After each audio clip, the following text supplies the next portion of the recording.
दोस्तों एक बार फिर से स्वागत है आपका हमारे channel study for golden future में। आज हम एक बार फिर से रीजनिंग के 5 महत्वपूर्ण प्रश्न लाए हैं जो आपके एग्ज़ामों में आते हैं। तो और इन प्रश्नों को हम बिना पेन चलाए हल करेंगे। लेकिन अगर आपने अभी तक हमारे चैनल को सब्सक्राइब नहीं किया तो सब्सक्राइब कर लीजिए और वीडियो को एक लाइक भी दे दीजिए। तो आइए देखते हैं हमारे सवाल कौन कौन से हैं। तो आइए आते हैं पहले सवाल पर। हमारा पहला सवाल क्या है? हमारा पहला सवाल है वो कैलेंडर से है और ऐसे सवाल एग्ज़ामों में बहुत आते हैं। तो इन सवालों को आप गौर से देखा करें और ऐसे सवालों को वीडियो रोककर पॉज कर देखने की कोशिश करें कि आप पे आता है या नहीं। इससे क्या है, आपकी प्रैक्टिस बढ़ेगी। तो सबसे पहले आइए हम सवाल को पढ़ लेते हैं कि सवाल में क्या दिया हुआ है। तो सवाल में दिया हुआ है, यदि किसी वर्ष के 25 अगस्त को बृहस्पतिवार हो यानी गुरुवार हो तो उस महीने में कुल कितने सोमवार होंगे। यानी अगस्त पूछ रहा है तो अगस्त में टोटल सबसे पहले हमें क्या करना, टोटल कितने दिन होते हैं, 31 दिन। तो ये याद होना ज़रूरी है। अब पूछ रहा है कि इसमें टोटल सोमवार कितने होंगे। तो अब हमें याद देखना क्या है, 25 अगस्त के बाद सोमवार कब आता है। तो 25 अगस्त के बाद सोमवार या 26 को क्या आएगा, शुक्रवार। 27 को क्या आएगा, शनिवार। और 28 को क्या आएगा, रविवार। 29 को क्या आएगा, हमारा सोमवार। अब देखते हैं 29 के बाद सोमवार कब आएगा, 29 से पहले सोमवार कब आएगा। तो इसमें से 7 दिन घटा देंगे तो कब आएगा, 22 को। फिर 22 में से 7 घटा देंगे तो कब आएगा, 15 को। फिर 15 में से 7 घटा देंगे कब आएगा, 8 को। और 8 में से 7 घटा देंगे कब आएगा, 1 को। तो अब देखिए कितने सोमवार हो गए। एक तो 29 को पहला, दूसरा 22 को, तीसरा 15 को, चौथा 8 को और पाँचवा 1 तारीख को। तो हमारे कितने सोमवार हो जाएंगे इस महीने में, 5 सोमवार। तो आइए देखते हैं 5 कौन से ऑप्शन में दिया हुआ है। तो हमारे ऑप्शन बी में दिया हुआ है 5। तो ये सवाल 5 सही हो जाएगा। उम्मीद करता हूँ दोस्तों आपको ये सवाल समझ में आ गया होगा। तो आइए देखते हैं हमारा अगला सवाल क्या है। तो जो हमारा अगला सवाल है वो भी बहुत अच्छा सवाल है और ये सवाल एग्जामों में आते हैं। तो इसमें क्या दिया हुआ है, निम्नलिखित शब्दों को सार्थक क्रम में व्यवस्थित कीजिए। यानी कुछ शब्द दिए हुए हैं, इन्हें क्या सही क्रम में व्यवस्थित करना है। तो इनमें करना क्या है, हमें दिया हुआ है, सबसे पहले से पढ़ लेते हैं। उसमें दिया हुआ है lieutenant, admiral, commander, commodore, captain. तो अब इनमें हमें क्या करना है, इन्हें सबसे छोटे पद के हिसाब से यानी जमाना है। तो इसमें देखते हैं हम सबसे छोटा पद पहले कौन सा है। तो इन सभी में सबसे छोटा पद होता है एक लेफ्टिनेंट। सबसे पहले हमारा क्या जाएगा, 1। फिर उससे छोटा पद क्या होता है हमें ये देखना है। तो इसमें एडमिरल नहीं, कमांडर नहीं, कोमोडर नहीं, कैप्टन उसके बाद आता है। तो क्या आ जाएगा, 5। फिर कैप्टन से जो बड़ा पद कौन सा होता है वो देखना है। सॉरी, लेफ्टिनेंट से बड़ा कैप्टन हो गया। अब कैप्टन से बड़ा पद कौन सा होता है ये देखना है। तो इसमें देखते हैं हम कैप्टन से बड़ा कौन सा होता है हमारा। तो जो कमांडर है वो कैप्टन से बड़ा होता है, तो इसमें आ जाएगा 3। और कमांडर से बड़ा कौन सा होता है, तो हमारा होता है कमांडर से बड़ा कोमोडोर। तो क्या आ जाएगा, 4। फिर लास्ट का है 2 बचा ही हमारा, इसे लिख देंगे हम एज इट इज़ 2।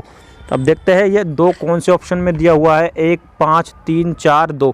तो दिया हुआ है हमारा ऑप्शन बी में। ऑप्शन बी हमारा इस प्रकार से सही हो जाएगा। उम्मीद करता हूँ दोस्तों आपको ये सवाल समझ में आ गया होगा। तो आइए देखते हैं हमारा अगला सवाल कौन सा है। अगर आपने वीडियो को अभी तक लाइक नहीं किया तो वीडियो को एक लाइक कर दीजिए और चैनल को सब्सक्राइब कर लीजिए। आइए देखते हैं अगला सवाल क्या है। तो जो हमारा अगला सवाल है वो अल्फ़ाबेटों के रूप में दिया हुआ है। तो आइए सवाल को पढ़ लेते हैं। सवाल में दिया हुआ है, यदि फादर को फैप्टाइज से लिखा गया हो तो सिस्टर को किस प्रकार कूटबद्ध किया जाएगा। तो ऐसे सवालों को करने के लिए सबसे पहले हम क्या करते हैं, अब हमें इस सवाल में क्या करना है, आप तो ये देखिए। तो इस सवाल में हमें देखना है कि फादर को फैप्टाइज कैसे लिखा हुआ है। तो जो हमारा एफ है वो तो एज इट इज है। जो ए है इसमें क्या किया है, एक आगे बढ़ा दिया है, इसको बी कर दिया है। टी भी एज इट इज है। जो एच है इसको क्या किया है, इसको भी एक आगे बढ़ा दिया है। और ई क्या है, एज इट इज। और ये आर है, इसको क्या किया है, एक आगे बढ़ा दिया है। तो इसमें क्या किया है, पहला पद तो सेम है, दूसरा पद एक आगे बढ़ा दिया, तीसरा पद सेम है, चौथा पद आगे बढ़ा दिया, पांचवा पद सेम है और जो अगला पद है वो आगे बढ़ा दिया। इसी प्रकार से हम सिस्टर को लिखेंगे। तो सिस्टर में क्या करना है हमें, एस को तो एज इट इज लिख देंगे। अब ये आई है, इसके बाद में क्या आता है, जे। तो ये जे लिख देंगे। फिर एस है, इसको एज इट इज लिख देंगे।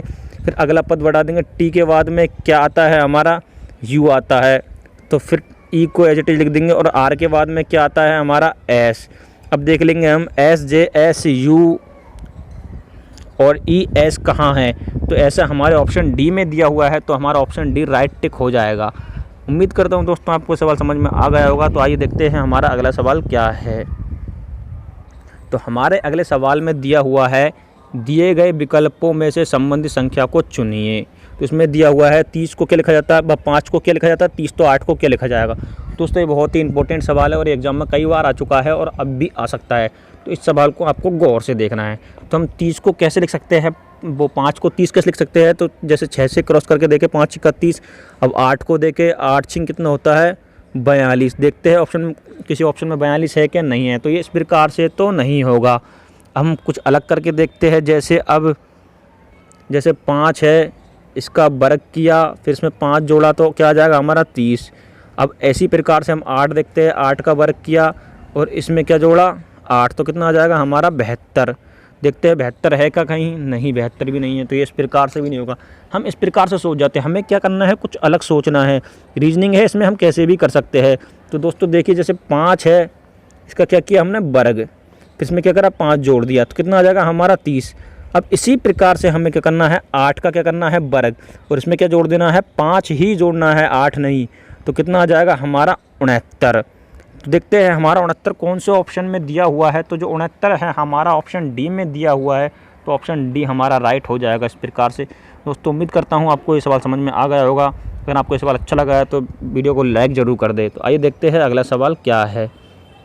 तो जो हमारा अगला सवाल है वो श्रृंखला से है। ऐसे सवालों को हमें क्या करना चाहिए, सबसे पहले गौर से पढ़ना चाहिए, फिर ऐसे सवालों को हमें हल करना चाहिए। तो आइए सबसे पहले सवाल को क्या करते हैं, हम गौर से पढ़ते हैं। तो सवाल में दिया हुआ है, दी गई श्रृंखला में अगला संख्या क्या होगी, यानी अगली संख्या क्या होगी इस संख्या में, यानी इस श्रृंखला में अगली संख्या क्या होगी। तो सबसे पहले क्या करना है, श्रृंखला गौर से पढ़नी है। तो इसमें श्रृंखला में क्या दिया हुआ है, 1 2 4 7 13 24 44।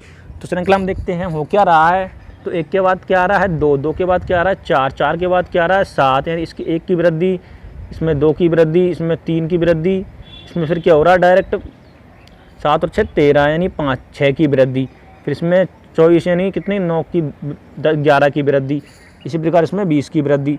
तो इस प्रकार से सवाल श्रृंखला क्या गड़बड़ा रही है। तो इस प्रकार से ये हल नहीं हो सकता।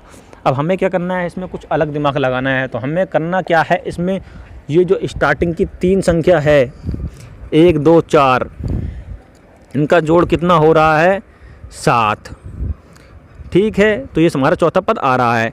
फिर हमें क्या करना, पहली संख्या छोड़ देनी है, फिर ले लेनी है हमें 2 4 7, कितना होता है 13, जैसा कि हमारा 5वां पद आ रहा है। फिर हमें क्या करना है, ये 2 छोड़ देना है और 4 7 13 ले लेना है। तो कितना आ जाएगा हमारा 4 7 और 13, तो 4 और 7 होता है हमारा 11, 11 और 13 24। तो हमारा अगला पद आ जाएगा। इसी प्रकार से हमें लेना है 7 13 और 24, तो हमारा क्या आ जाएगा 44। अब क्या करना है, हमें 13 24 और 44 लास्ट के 3 पद लेने हैं, जिससे हमारा अगला पद बन जाएगा।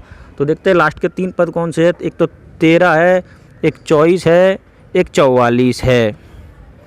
तो अब हम इन्हें जोड़ते हैं तो कितना आता है, देखते हैं 4 4 8 8 और 3 11 का क्या 1 हासिल की 1।